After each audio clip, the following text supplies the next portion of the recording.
Assalamu alaikum warahmatullahi wabarakatuh. My name is Shireen and today I'm going to be talking about Islamic answers to atheism. We all know what atheism is, right? Atheism is a person who disbelieves or lacks belief of the existence of God or gods.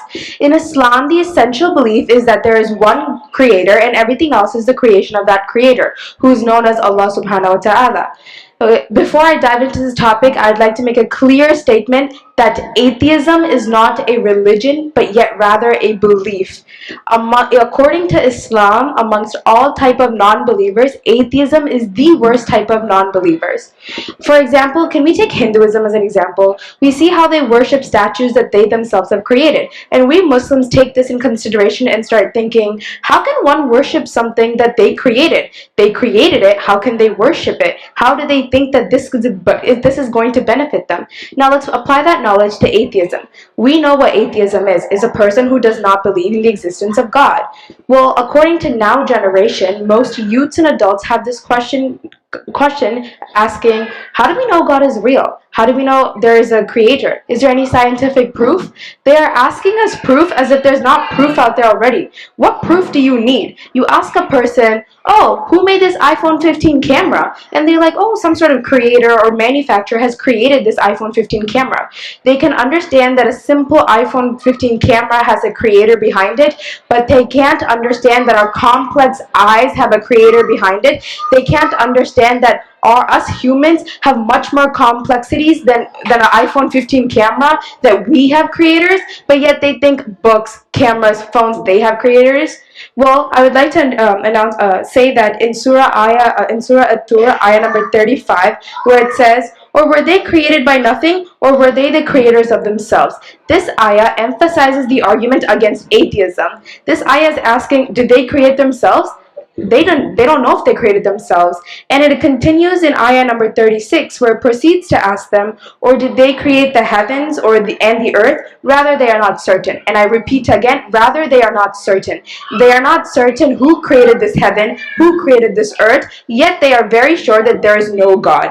We all know what atheism thinks. Atheist thinks that humans are created from this one cell due to the Big Bang Theory. But we ask them, where did that one cell come from? They have no clue. They have no answer where that one cell came from. But we as Muslims have an answer to that question. We all know that Allah subhanahu wa ta'ala has created the first man on earth. And we can see this in Surah Al-Hijr, ayah number 26, where it says, and we did certainly create a man out of clay from an altered black mud. We also know that Hawa alayhi salam, Adam alayhi salam's wife, has been created out of Hawa alayhi salam.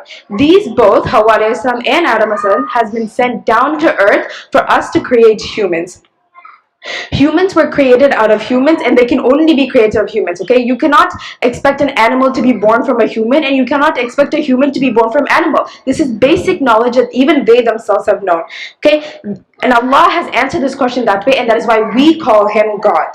The next question they proceed to ask is, well, can you see God? Do they even think before they ask such questions? Can you see God, they ask us? You ask them back, can you see the oxygen? Can you see the air around us? You cannot. But how do you know it is real? Allah subhanahu wa ta'ala has created our eyes in nature to certain limitations.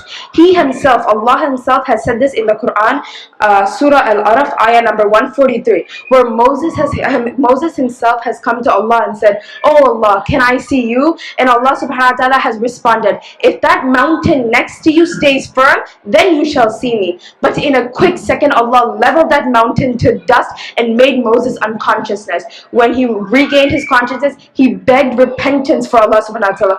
Oh, glorify me, please forgive me, he asked. You can see that Allah himself has said that you cannot see me in this world, but you can see me in the afterworld, in judgment day. Even for argument's sake, you cannot say God does not exist. You cannot say God does not exist for argument's sake. We all have this fitra in us. Fitra meaning inner consciousness in us. Okay, if you are living behind a closed door, you know what is good and you know what is bad, because that is how Allah subhanahu wa ta'ala has created us human beings. But it is the society and the knowledge they gain from the society that tends to change them. Even that fitrah tells everyone that us Muslims, we all believe in Allah. But as I mentioned before, the society is the one that influences their changes. Anyone who needs to understand who is God, Allah subhanahu wa ta'ala has given it the best example himself, Surah Al-Ikhlas. And there are four main points I would like to list out. Point number one, Allah is one and there is no God but Himself.